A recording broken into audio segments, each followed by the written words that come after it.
ko soynestono kay so sami foti ko hoccede Ceerno Malick Sow ari bandiraɓe kutorode. Ceerno Malick Sow jom gandal towgal, jom gandal timmungal, cellungal e fannuji certudi. So tawi yiddema woni ko ɗangal caggal leydi, mbimi Ceerno Malick Sow ina gollo ɗum, an cattiraɗo dewgal ɓiɗɗo walla ni ka commerçant aɗa yiɗi jeyguma yaara yeeso, woto am yettoyo Ceerno Malick Sow aɗa wondi e dabre kunude gorko ladde walla ni gueɗe ma fof ine catti. Mbimi yaɓɓu koyɗe ma ha ton to Ceerno Malick Sow. An bandiraɗo jiɗɗo jokkodirde Ceerno Malick Sow hono mbatta? Wat composé 78 186 02 48. Ceerno Malick Sow ko joom duwaw jaabaɗo. Yummiraɗo arwajo ɓesguma kono foyta ɗumen jango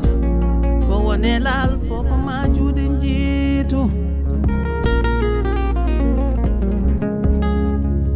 Jam fagili koye welani sa ummima wuro ma natelade toppitoɗa jangde ma sabu jawdi aduna jarani ɗum duniya o duniya.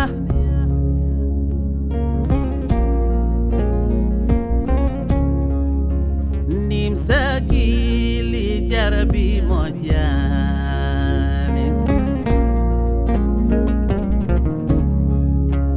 Nimso Guilli jarabi mojani, Nimso Guilli jarabi mojani.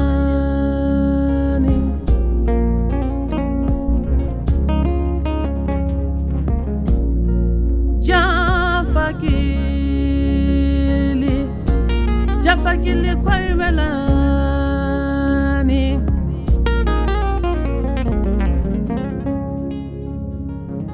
Nimso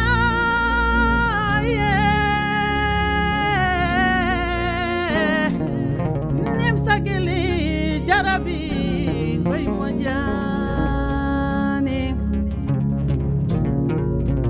jamfa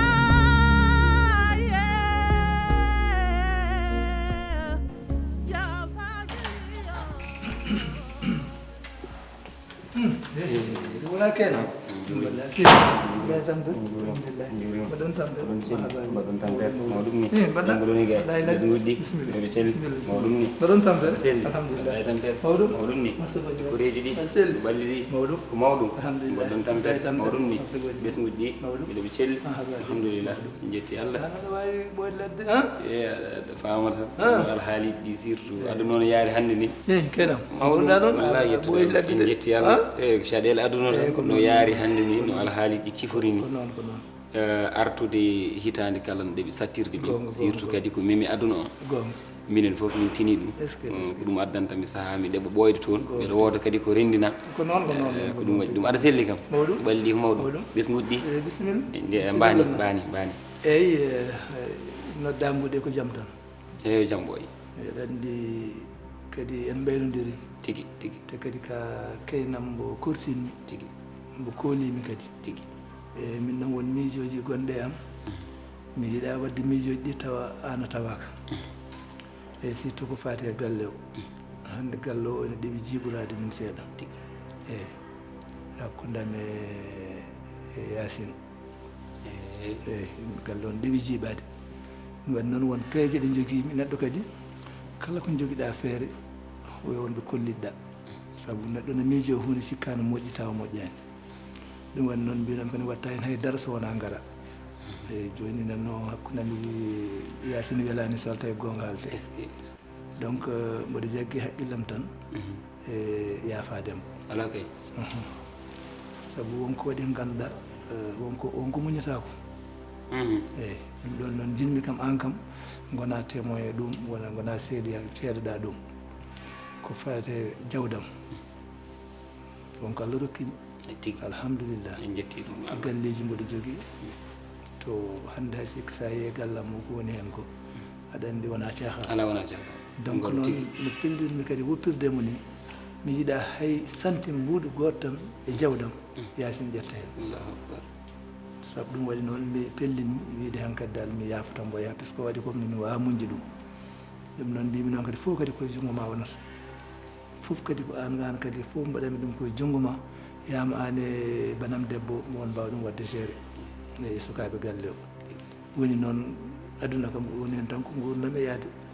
tawi mboɗɗo ala caɗele tawi mi ala ɗone kadi ko mbaɗe junngo ma ɗum noon ko ɗum tan jinnomi yettintama est ce que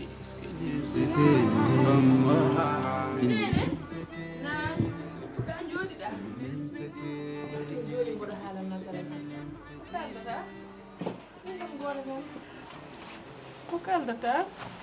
min de sehlam goto tan kaldannomi ɗo yenne an ko ni mbaɗɗa hayde dégage ma wono yooɗi de oye falko rek ta ɓinguelam bandam ɗum dokkittumom kamɓe ɗe an mi wiyan ɗum an ñanden ko mbiɗen ko kalnoɗen ko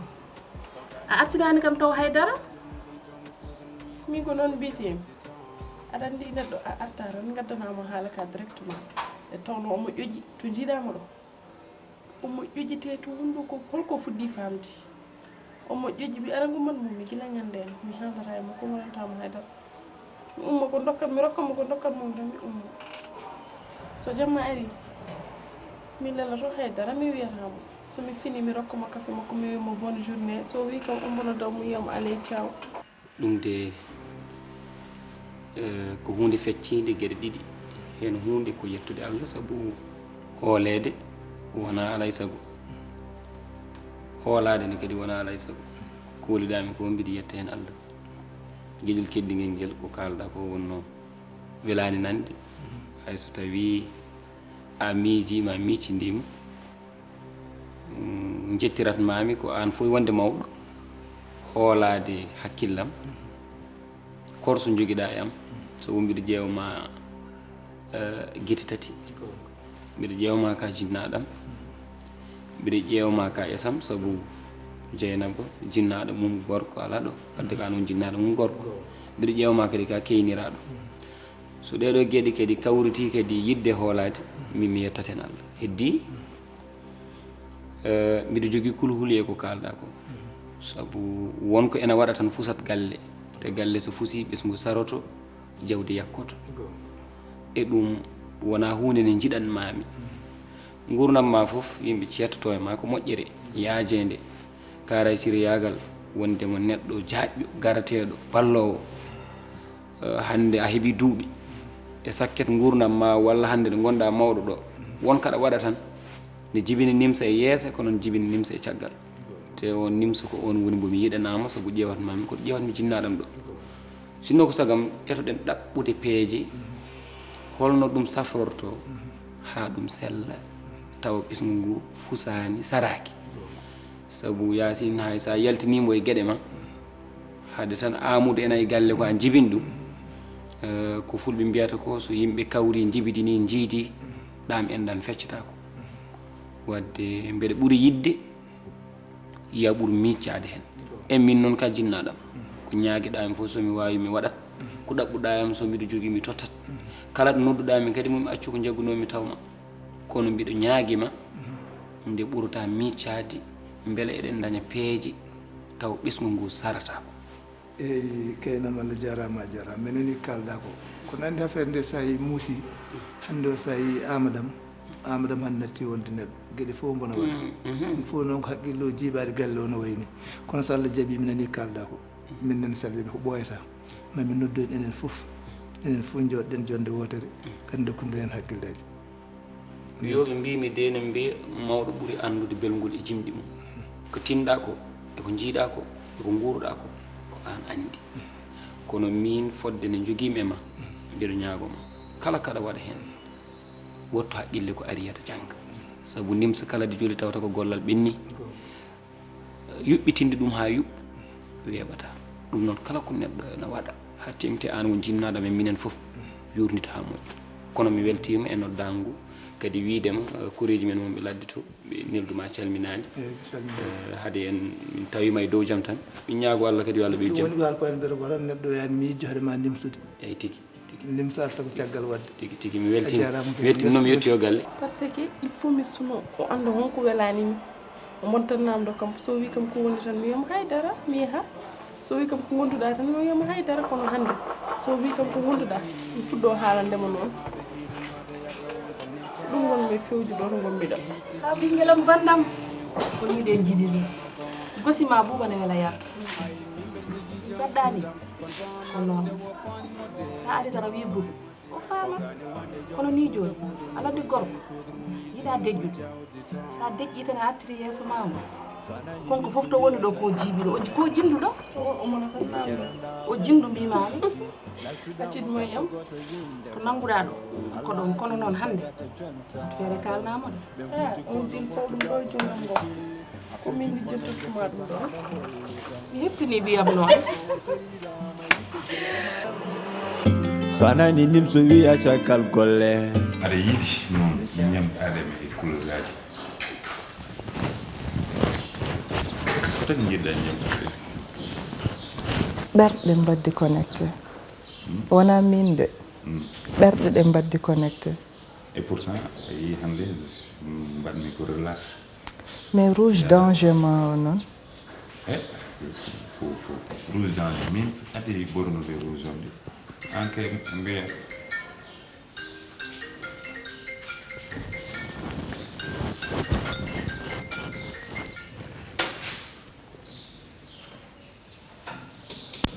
wot koppu ƴetto non non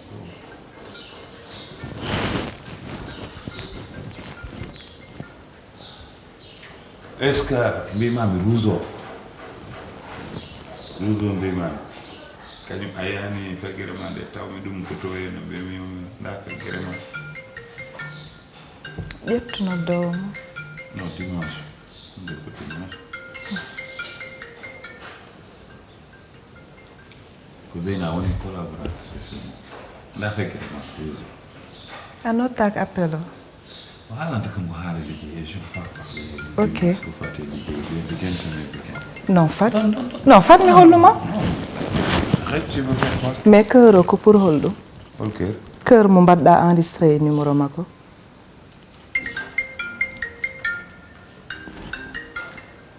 ah ouais ok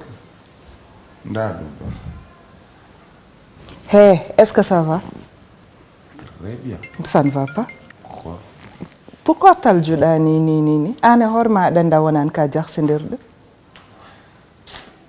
Ka jahsiɗo. nda feggere ma andi ko dimanche No foti peɗel kollumami. mbimami ɓuuri No foti peɗel kollumami. andi ko dimanche de nda Fawe leydi. mais pourquoi elle insiste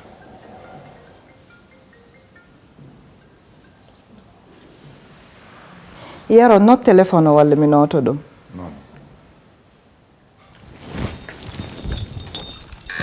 Non, noto walla mi noto. ko woni an Téléphone o a nototo walla mi noto ɗum. non min an a meeɗi yiide dimanche mboɗo jaaɓo ɗo ko Ah, fate ok. liggey. Dimanche a jabataka. No mbawɗa wadde cœur e numéro makko. Poɗɗa wawde jabade. Aɗen ɗum ɗo ko manque de respect. Non, an Yaro mi heptinanim joni. Non, mi heptinanim joni de. je te jure ni mbaɗa hirde Mais pourquoi aɗa waɗa cœur e numéro makko? En plus omo waɗa insisté. mi waɗani cœur sar maymuna cikken woni koto amérique nokku biteɗo colorado aɗa yiɗi defte no hannirta ni jokkodir e makko dog e ko leelani wat abonné e chaîne makko youtube ko toon o hollirta dendagal ndefuji ɗi kala ka debbo walla ka gorko aɗa yiɗi wawde ndefu tubakoɓe jokkodir e makko walla ala ko ndefu futankagal ɓurɗa yidde wawde fo omo laaɓa laccire haako ñiiri buna ñiiri cengle ñiiri liddi dahin laru bettel gosi karaw cakri ɗum fo omo waɗa so tawi koye amérique mbiɗa gonɗa aɗa yiɗi wadde inde yangue anniversaire noddumo walla ala ko commande jiɗɗa ha e galle moon jokkodir e sar maymuna cikken mbimi so tawi aɗa yiɗi jokkodirde e makko noddirguel makko nan ɗon ko ɗon tigui woni tongorguel makko mbimi noon dog e ko lelani wat abonné e chaîne makko sa yiɗa hay hunde humpuma e dennagal ndefuji ɗi waɗata toon ɗi.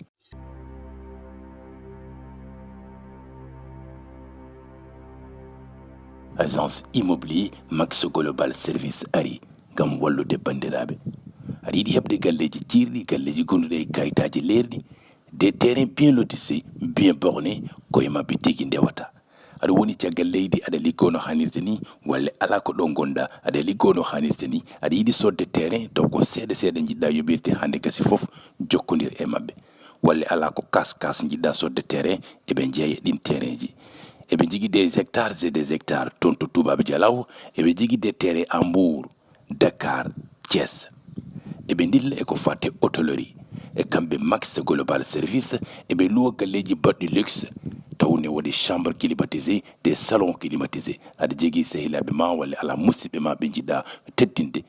nowɓe toon kamɓe global max service eɓe mbaɗi ɗum prévoir mbimi so tawi noon aɗa yiɗi jokkodirde maɓɓe no hannirte ni tongorde maɓɓe nan ɗon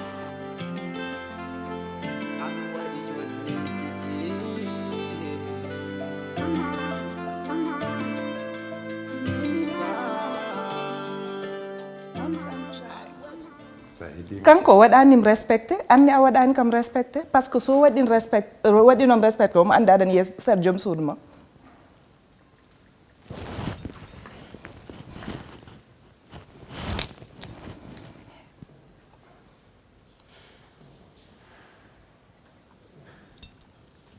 sa neldi message ha par joɗɗina ok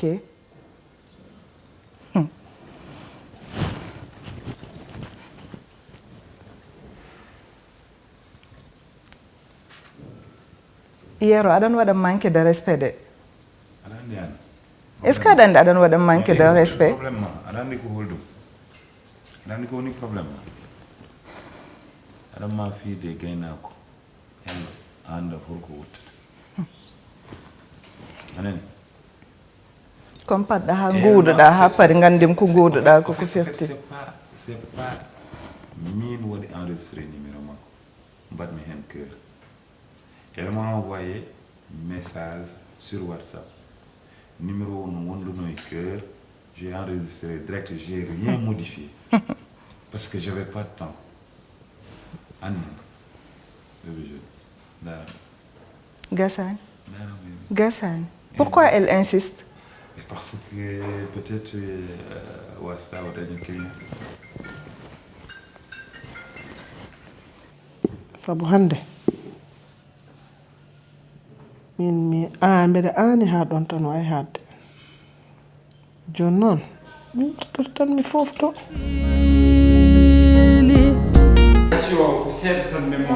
wanade selian an bas an woni kuɗaɗo ski Allah joni kam ko ɗum tan woni solution mi warto mi fofto kadi yimɓeɓe fof pofto sabu min gallam fusi hande sukaɓam mi perdi amadam nana somi hanni ɗum nanta so wirtima kam darta kam nana yatan ha nana jogori nadde e gaska ka anda joni kam mi holli Allah de kono mbiɗa andi kam ko ponmi wadde ko mi fofto sabu mbiɗa ani ha ɓurti te so guppowo ani tuuta e juuɗe mum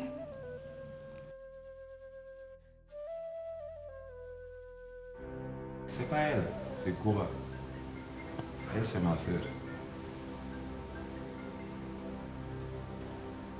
boy bow badda sel mboɗo me jam machallah won komi nangude seeɗa après mi rappelle ma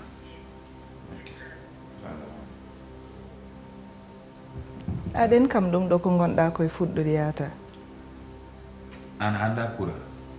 min mi haalani haal Koura donc wala problème kalmi haala oɗo mo mbaɗɗa o cœur aɗa waɗa insisté omo waɗa insisté e téléphone ma radi an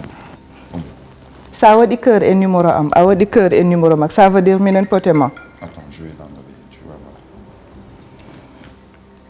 c'est ça le problème cœur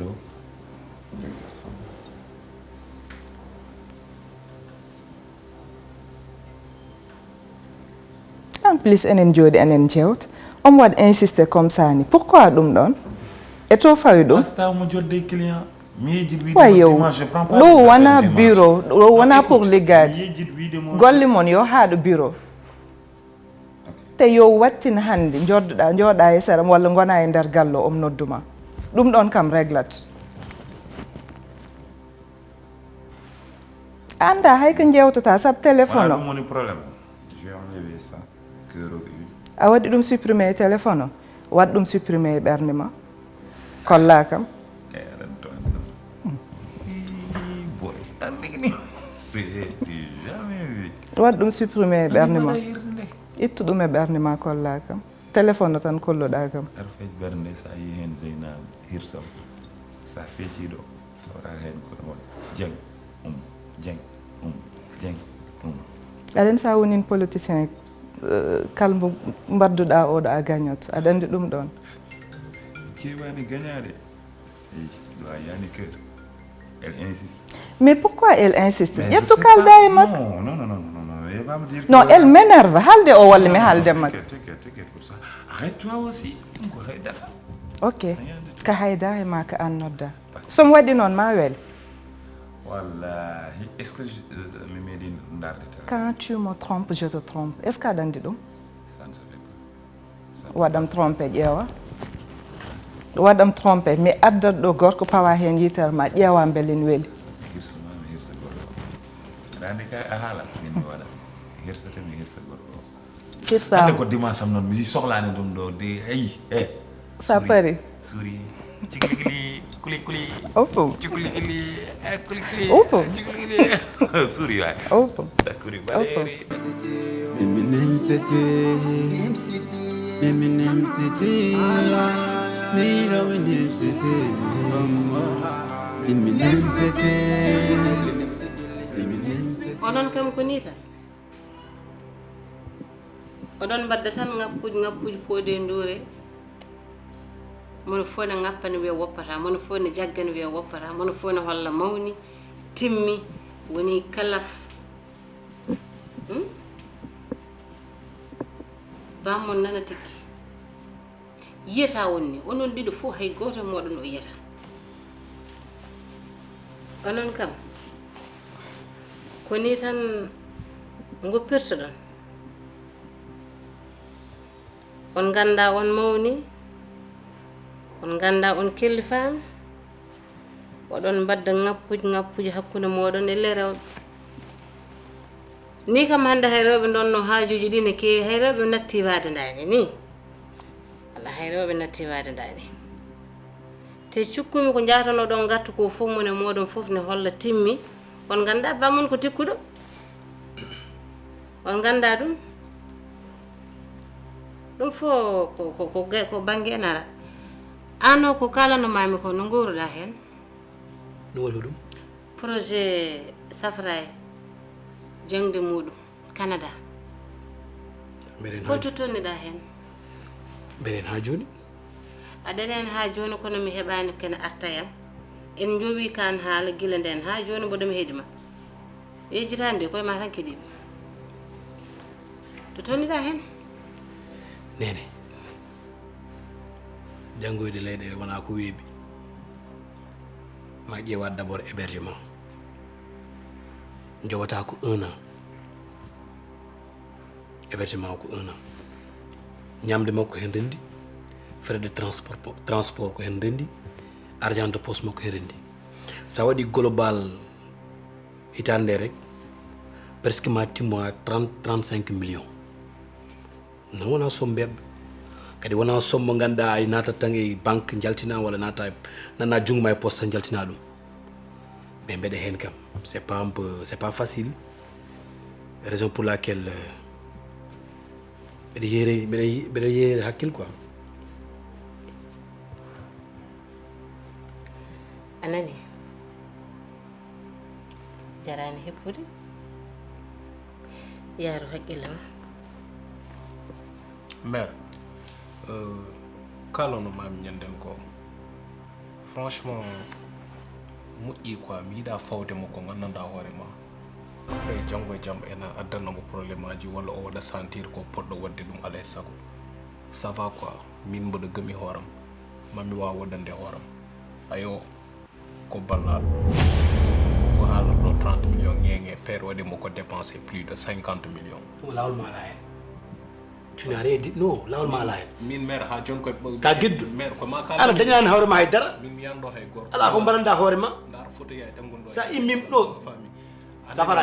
donc war tampin hoore ma e wone détail yi quoi kadi mi sohlani xaalis fe ndok a fami mi ko mi real ni mesure tes mots anani mi hooram temmi gaman hoore ma sa gamin hoore ma jalta koye bedde ari an ko beddo gonanda wonan galle ma a puusani a pasani jaaboraho mi mo ganda harma oɗo ko ballaɗo nawana artine yeeɗo ngenge mais ha joni hay goto wallani kam ko min ko chance dañnomi ana dañani chance ana ardani chance ala dara min au moins mi dañi chance an ko nañɗa ka geddo aɗa wallede hollede yimɓe rewde yagal mi ko mi real niggas maire e inchallah min debbo resara niggas watta noon nigga wonɗa o wona nigga ma ala jeri a wawana ho ko min addantuma debbo ɗo e nder galle he aye mi resara debbo mukko aɗa wuppano hoore ma comci walla mbinnano wuppanma never ever kañum toppituma maire aɗa de victimiser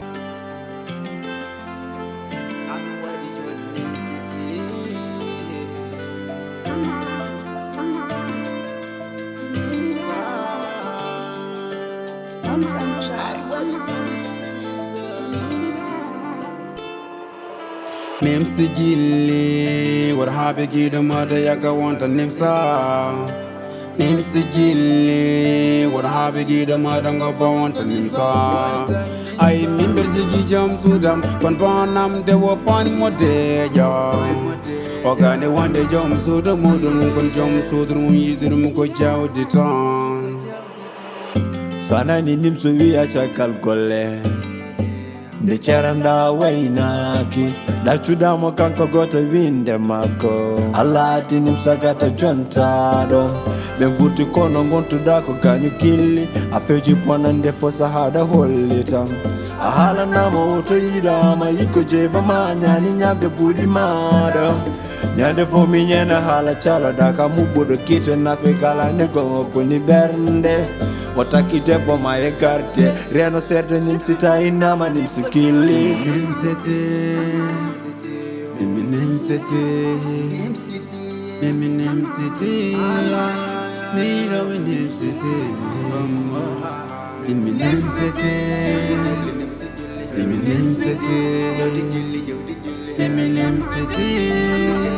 mira we nimsete Nimso Guilli warhaɓe giɗo mada yaga wonta nimsa Nimso Guilli